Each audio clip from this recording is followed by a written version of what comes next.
घाट के पास बने ममता निवास से, जहां प्रिया लाल जोड़े में ममता के घर उसकी बहू बनकर आती है।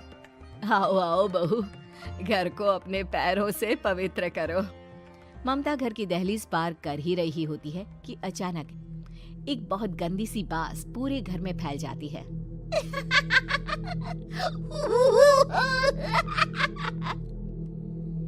ये बदबू और ये आवाजें, ये कौन हंस रहा है माँ? अब ये पड़ोसी ना हमारे थोड़े अलग से है। कहाँ हम शाकाहारी और ये मांस मच्छी खाने वाले। छोड़, तू ध्यान मत दे और गृह प्रवेश कर। और हाँ बहू, अपनी सास की एक बात हमेशा याद रखना, इन पड़ोसियों से तो कभी बात नहीं करेगी। अच्छे लोग नहीं है ये। अपनी सास की ये बात मानेगी ना बेटा? हाँ माँ, जो आपकी मर्जी, मैं उनसे बात नहीं करूंगी। अगले दिन प्रिया अपनी पहली रसोई बनाने रसोई घर में जाती है। ये छोकी बात तो नाक में जा रही है। एक काम करती हूँ, खिड़की खोल देती हूँ। प्रिया खिड़की खोलने जाती है। इतने जाले, लगता है इस खिड़की को कभी खोला ही नहीं गया। पर ऐसा क्यों? ओह, नॉन वेज की स्मेल आती होगी ना। 2 मिनट के लिए खोल लेती हूँ, फिर बंद कर दूंगी। प्रिया खिड़की खोलती है। खिड़की खोलते ही उसकी नजर सामने वाले घर की खिड़की पर पड़ती है, जहाँ एक लड़की खड़ी होती है, हाथों में मेहंदी, लाल रंग की साड़ी, बिल्कुल सजी धजी, मानो प्रिया की तरह ही वो भी नई नवेली बहू हो। वो प्रिया को देखकर मुस्कुराती है। हे भगवान, माँ ने तो इनसे बात करने को मना किया था। प्रिया फौरन ही खिड़की बंद कर देती है और तवे पर चढ़े रोटी की ओर देखने लगती है, पर वहाँ रोटी न होकर मछली पड़ी होती है। ये क्या? पहली ही रसोई में इतनी बड़ी गलती। हे भगवान, अब मैं क्या करूं? प्रिया बहुत डर जाती है और फौरन रसोई की सफाई करने और फिर सभी के लिए खाना बनाने लग जाती है। जब वो सबको खाना परोसती है, सब तो ठीक है, मैं बेकार में चिंता कर रही थी। हे भगवान, ऐसे ही बस अपनी कृपा बनाए रखना। रात के वक्त जब सब सो रहे होते हैं, तब प्रिया को पायल की आवाज सुनाई देती है, जिससे उसकी आंख खुल जाती है। ये पायल की आवाज कहाँ से आ रही है? प्रिया उठकर उस आवाज के पीछे छत की सीढ़ियों तक जाती है। तभी उसे बच्चे के रोने की आवाज आती है। प्रिया छत पर जाती है तो क्या देखती है? वही लाल साड़ी वाली लड़की अपनी गोद में एक नवजात बच्चे को घुमा घुमा कर सुला रही है। तभी प्रिया की नजर उसके पेट पर पड़ती है। ओह गॉड, ये तो प्रेग्नेंट भी है। सुनिए, बच्चा सो नहीं रहा है क्या? मैं कुछ मदद करूं? नहीं नहीं, आपके घर वालों को अच्छा नहीं लगेगा, मैं संभाल लूंगी। स्नेहा की गोद से बच्चा हाथ मारकर प्रिया की गोद में आने को छटपटाने लगता है। दोनों घर अगल बगल में बने होने के कारण प्रिया उस बच्चे को गोद में ले लेती है। प्रिया के पास आते ही वो सो जाता है। बच्चे का वो स्पर्श रात भर प्रिया भूल नहीं पाती और अगली सुबह वो छत पर कपड़े सुखा रही होती है। तभी उसे एक औरत इशारा करके बुलाती है। स्नेहा कह रही थी बाबू तुम्हारी गोद में आते ही सो गया। मैं गौरी, स्नेहा की माँ हूँ। बहू, घर आना, बाबू को खिला भी लेना।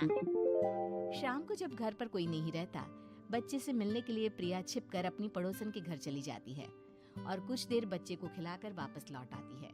इसके कुछ दिन बाद ही प्रिया को पता चलता है कि वो माँ बनने वाली है। ममता की खुशी का ठिकाना नहीं रहता।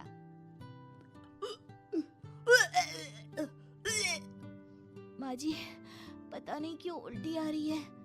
प्रिया भागती हुई वॉशरूम में जाती है तो हरे और लाल रंग की उल्टी करती है। उस उल्टी में से कीड़े निकलते हैं। ये क्या? खून और ये कीड़े! माँ! माँ! प्रिया की आवाज सुनकर ममता दौड़ कर आती है, पर बेसिन में कुछ नहीं होता। प्रिया हक्की बक्की रह जाती है। ये सब क्या हो रहा है? प्रिया घबरा जाती है और अपने कमरे में जाकर सो जाती है। डर के कारण वो इतनी थक जाती है कि उसकी आंख लग जाती है। तब उसे ऐसा लगता है उसके पेट पर मानो कोई बैठा हुआ हो। कौन हो? प्रिया के पेट पर एक 5 महीने की बच्ची बैठी हुई थी, जो बुरी तरह जली हुई थी। माँ, तुम ही मुझे लाई ना अपने पेट में? मैं तुम्हारी माँ नहीं हूँ। कौन हो तुम?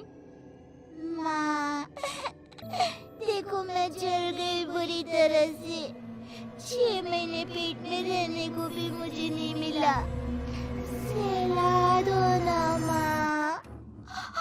बचाओ, बचाओ, माँ। ममता दौड़कर कमरे में आती है। प्रिया की बातें सुनकर वो सब समझ जाती है। तू कहीं बगल वाले घर में तो नहीं जाकर आई ना बहू?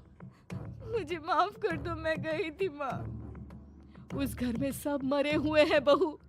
कई साल पहले स्नेहा उस घर में बहू बनकर आई थी। कुछ ही दिन में वो एक बच्चे को जन्म देने वाली थी। पूरा घर बच्चे के आने की खुशी में खोया था कि एक दिन अचानक उस घर में आग लग गई। सब बुरी तरह जलकर मर गए। गौरी आज भी दादी बनने का इंतजार कर रही है और इसीलिए स्नेहा ने अपना अजन्मा बच्चा तुम्हारी कोख में डाल दिया। ममता ये कह रही होती है कि पीछे से उसके पैरों को एक बच्चा पकड़ लेता है। दादी, दादी। माँ, स्नेहा की गोद में यही बच्चा था। ये बच्चा कौन है फिर? तेरी मौत है। तेरी भी दादी। जिस चीज का ममता को डर था वही हो गया। ममता निवास के ऊपर मौत ने चादर बिछा दी थी। प्रिया का पेट ऐसे बढ़ जाता है मानो 9 महीने का हो। 2 हाथ उसके पेट से बाहर निकलते हैं।